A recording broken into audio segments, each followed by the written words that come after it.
Here's my little stack. I'm gonna go by genre. We're gonna start with romance, then classics, then general fiction, which is a mix of horror and everything else, and then nonfiction. Before we get too far into today's video, I want to talk about today's sponsor, which is Papier. Papier is a luxury stationery brand that specializes in journals. They have wellness journals, recipe journals, reading journals, normal bullet journals, and everyday line journals. So many beautiful designs, hardcover notebooks and leather-bound notebooks, pens, sticky notes, highlighters. My personal favorite item from Papier is their reading journals. They have outstanding reading journals with so many unique pages. They have book recommendations in the reading journals, places for you to write your favorite books, cafes and bookstores and libraries, and tons of space for you to write your book reflections. You can use my code Lani's Library to get 10% off of your first order. And if you want to match journals with me, I have the Memoir reading journal. I absolutely adore this design and the reading journal in general. Thank you so much to Papier for sponsoring this video. Let's get back into the book recommendations. Starting with romance, the only romance book that I don't own that I absolutely adored this summer was Sweet Low Country Proposal by Priscilla Williams. This book is a second chance romance. Already I'm there. Y'all know how I am about second chance romances. There's something about them that's gonna do it for me every time. This one follows Jaslyn and Marcus. Marcus is a nerdy love interest. He works at a history museum. He's a history museum archivist. Jaslyn is a wedding planner, and she's planning a wedding that's going to take place at the history museum. So you can kind of see where the forced proximity comes in. I love a good realistic romance where the characters have things going on outside of the romance, which you'll see for my other favorite romance books of the summer.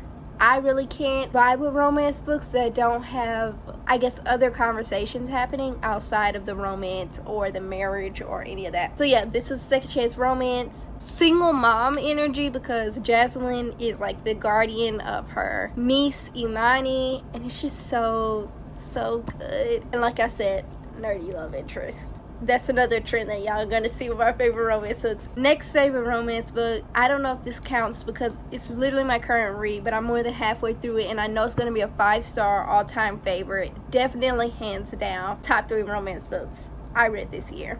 And that's Real by Kennedy Ryan. Y'all can see what my tabs are looking like. Nobody comment about my tabs. Pretty sure all of the books that I tab look like this. I like my tabs sticking out. I don't want to tab my books close to the book. Anyway, Real by Kennedy Ryan. This one is like a forbidden romance, low-key Grumpy Sunshine, which is another one of my all-time favorite trope. And a little bit of an age gap romance because Neva the FMC is 30 and Canon the MMC is 37, so a little bit of an age gap. This book is so good, and I honestly think it may be my favorite romance book of the year because of how much conversation is going on about creativity and like following your passion and following your craft and like pursuing things that you're excited about, and how much Canon and Neva both talk about their career, and especially how Canon talks about his storytelling.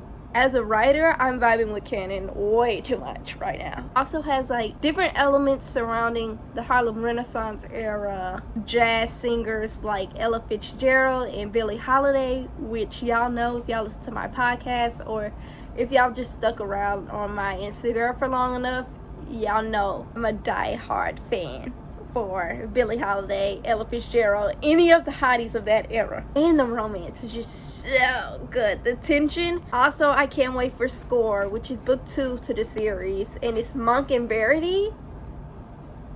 When I tell you I'm taking crumbs right now while reading this book, like, those are my favorite characters right now.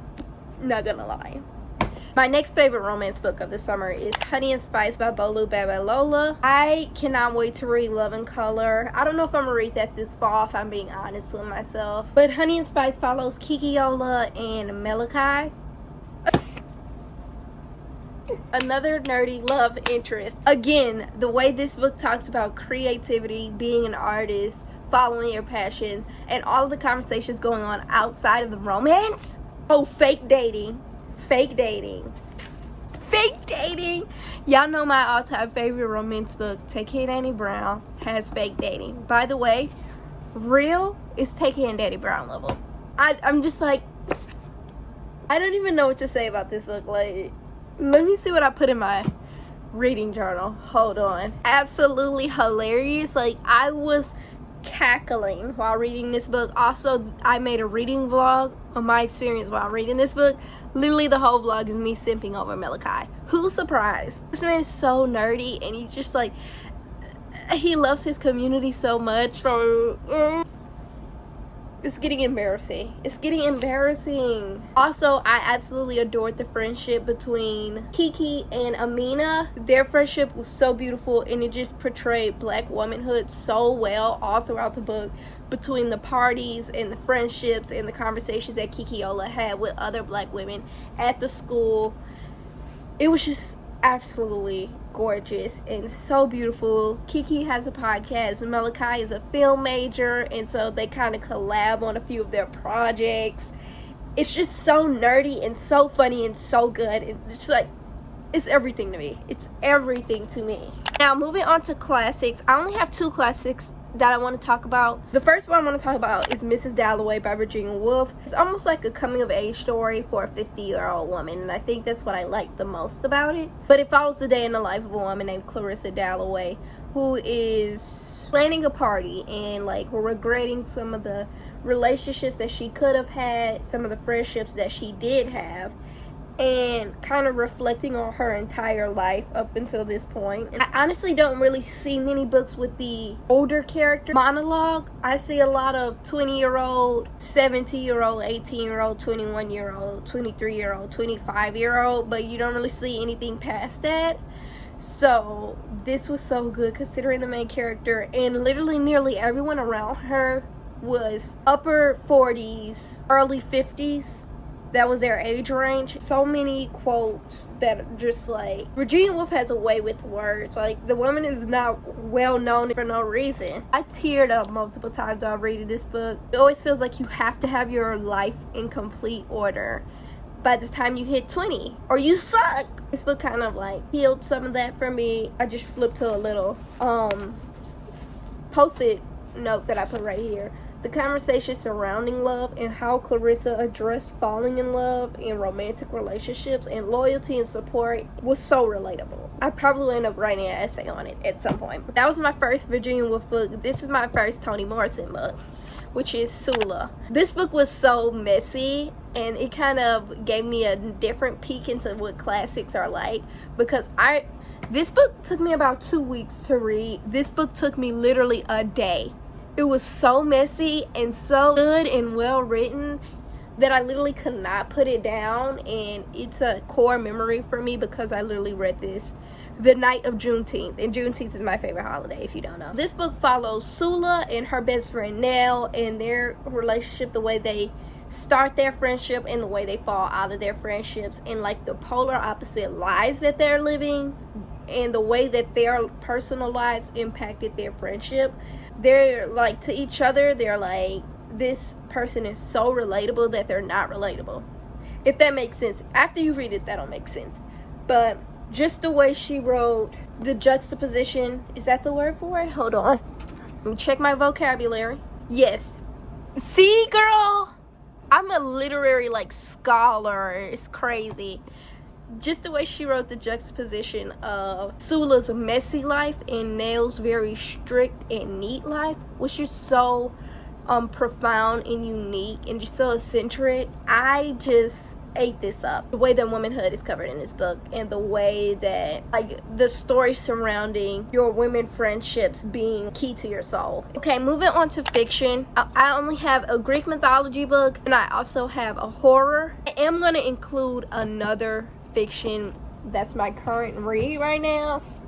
Again, I don't know if it counts because it's my current read. This one, I'm not even halfway through it. I'm literally 40 pages into this one, but I know it's gonna be a favorite. This is a YA historical fiction called The Davenports by Crystal Marquis. It's a dazzling story about this very rich family called the Davenports. It has like dual POV, multiple romantic subplots, so much drama, so much messiness, a nerdy love interest. It takes place in 1910 Chicago.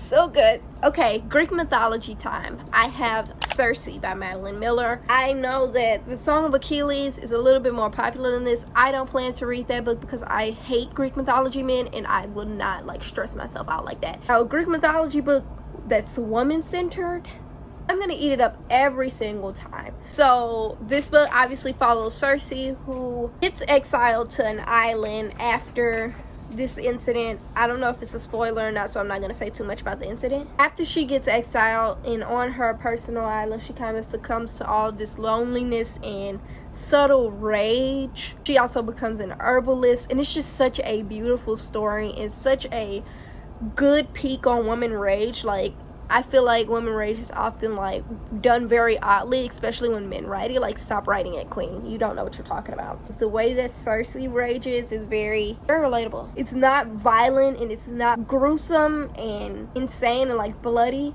but it's very like ocean-like and very, very subtle and almost soothing. This book is a comfort read for me. Do what you will with that information. So my favorite quote from this book was, "In a solitary life, there are rare moments when another soul dips near yours, as stars once a year brush the earth. Such a constellation was he to me." Now, for my horror book, and honestly one of my top 3 books of the year, Bad Creep by Jessica Johns. Wow. This book follows a girl named Mackenzie who keeps having these like nightmares. Anyway, she wakes up from the nightmares and she's still holding stuff that she was holding in the dream. So her dreams are kind of meshing with reality. Nothing's making sense anymore. You can't tell what's real, what's fake, what's really happening in these dreams. But the dreams drive her back home, which is a hometown where she left years ago because of different things going on, but specifically because her sister died. Back in her hometown, what used to be a booming oil industry is full of abandoned buildings, abandoned houses, boarded up houses, and grief. And the grief is literally feeding something that's kind of attacking Mackenzie in her dreams. Oh, the way that this book covered womanhood, the way that this book covered family, and the way that this book covered indigenous scars, so good. And so it's crazy to me that this book is not hyped up. Literally, I'm pretty sure this is gonna be one of my favorite books of the year, and it's a perfect book for fall. One of my favorite horror books of all time. I really don't indulge in horror much, so this is honestly setting my standards extremely high. Last book is the only nonfiction on my list. It's Asada by Asada Shakur, and it's such a required reading book for me, like with a foreword by Angela Davis, one of my favorite writers. This follows one of the most revolutionary women ever, her journey with being wrongfully incarcerated and her journey with joining the Black Panther Party, leaving the Black Panther Party, completely fleeing the country, and just all of the things that she had to endure and suffer from. Peek into her head on the way that she thought about certain things and her mindset about life and living and struggling and activism and all this other stuff was just so rich. You wouldn't expect that from somebody who went through so much. She's such a wise woman. She's just so inspirational. It delves a little bit into Black history and how slavery has mentally and psychologically impacted Black people. Wow. Kudos to Asada Shakur, because honestly, favorite book I read so far this year. So good. That's everything, y'all. These are my favorites. So this is a stack. I hope you enjoyed this video. You can find me on Instagram at Lani's Library. It's mainly a bookstagram. Literally all I'm doing is posting about books. And you can also subscribe to my blog. It'll be linked in the description box and stuff like that. I love you so much. Hope you enjoyed this video. I'll see you for my TBR. Bye!